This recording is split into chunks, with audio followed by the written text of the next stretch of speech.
What's up, guys? It's David coming at you from Organic Price Books with a first look at a somewhat new release. This actually came out last week, and the closer we get to it, the closer you guys get to me, and I just can't keep you guys away from me. Listen, stop, get closer, but stop. Listen, I need to stop. Listen, hey, we can only get so close. I'm married. I haven't come back from the dead like Jason Todd did. But if you want to, let's find out about him first. Today we're looking at Batman Under the Red Hood. This is, like I said, a somewhat new release from DC. Now, the reason why I wanted to show it is because we got the Batman Eternal, and then it's about the same size. And I actually did like not a first look. This is not an overview. I'm just kind of gonna go through the book. But it's kind of one of the most, I want to say, impactful deaths for Batman.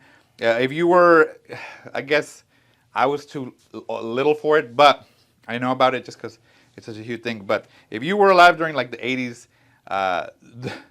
they did do you know how he died, JP?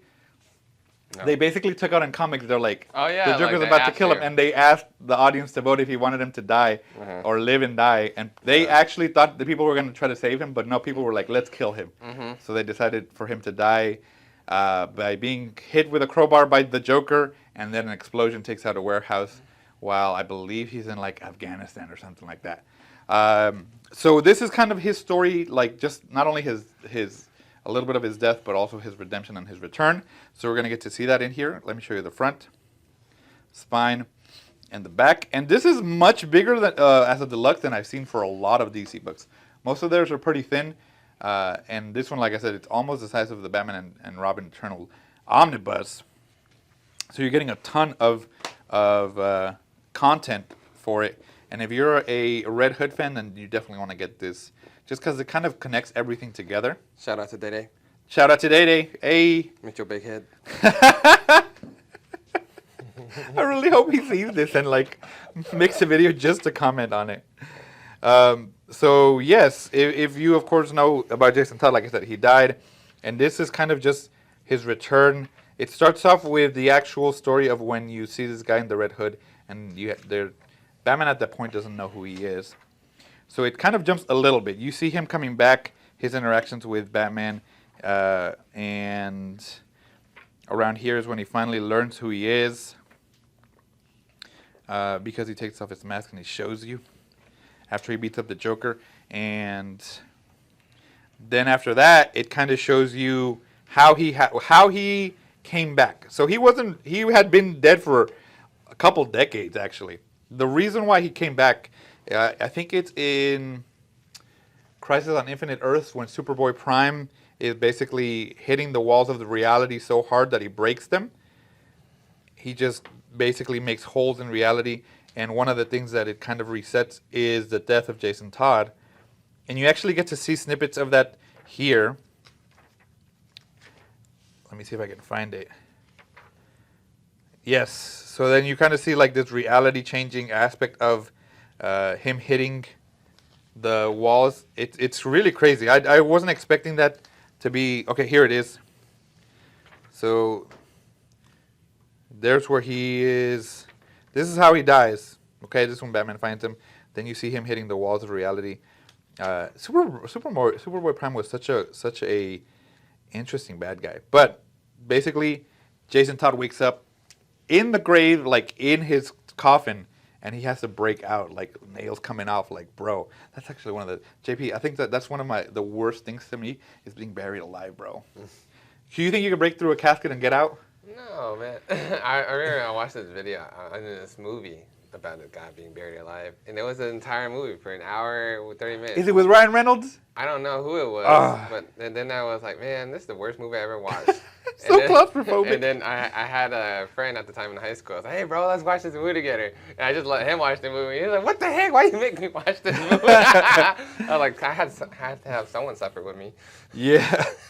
So can you imagine just doing that and you're waking up and then you think, oh, you've been with Batman and you think he's going to save you. He doesn't. You have to dig yourself out. And then you're like in this traumatic trance. So he's basically like in a trance for a year till Talia al Ghul finds him and basically throws him into the Lazarus pits for him to get his memory back. But he kind of goes crazy. Now, the what I like about this is this actually goes into the Batman Hush storyline. This is where it actually intersects with the Batman Hush.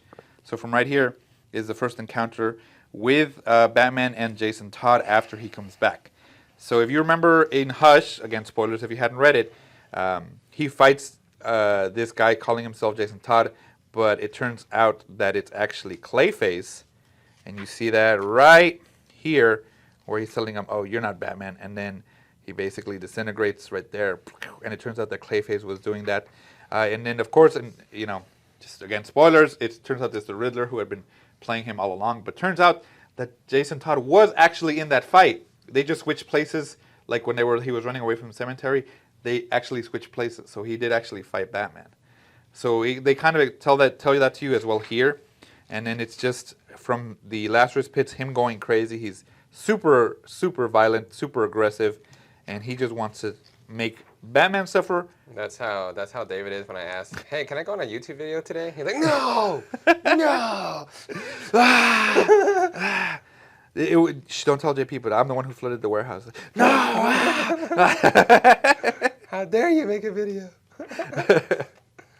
And then basically this is him just kind of on his war, not only against Batman, but then even afterwards when he's like, you know what, I'm gonna be the vigilante that you can't be. I'm gonna kill people. He is not afraid of pulling out a gun and shooting those that deserve it.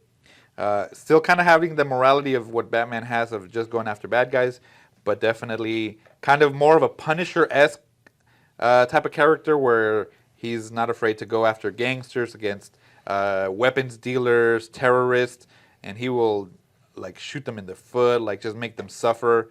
And then like this one, for example, puts the C4 on there and then bam, they blow up. So definitely a much more violent character for Batman. But I kind of like it. It just kind of, Batman has has had a lot of Robins. You have, of course, Dick Grayson, the Golden Child, Jason Todd, who again was the one who came back but became violent. Tim Drake was more of the detective, and now Damian, who's basically a little Batman. You've had several other ones who have wanted to be Robin. So it's cool to see how Batman has influenced this character and where he's going to now. I know he's now part of the whole situation going on right now in the Gotham War that's going on, and how they basically sided, most of the Robins except for Damian have sided against him to take down Batman, which is crazy if you think about it. Let me show you some of the extras. It's just from right here. It's a very small amount of extras. You get some of the covers, character design right there, the pencils on the graph paper, which is really cool. I like this. Some of the print right there, or the storyboard, or the script. Sorry, the script, and then how it came to be like that. Basically, very cool. But yeah, Jason Todd to me is one of my least favorite of the Robins, just because it's like, oh, you're just super violent now. Wow. You had daddy issues, and now Batman, you're going to take it out on Batman. Listen, he did the best he could with you. You tried to steal the car from him. What do you think he was going to do? So, that's just my take on it. Let me know what you think about Jason Todd. If you like the Red Hood as a character. I do like the fact that he's like red. And he gets close to Batman like this, and he's like, I know your secret.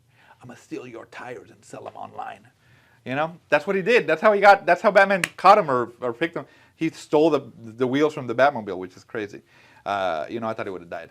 But let me know what you think. This is the first look of the Red Hood. We'll probably have a review by somebody, so just keep an eye out for that. And I will see you guys in the next one.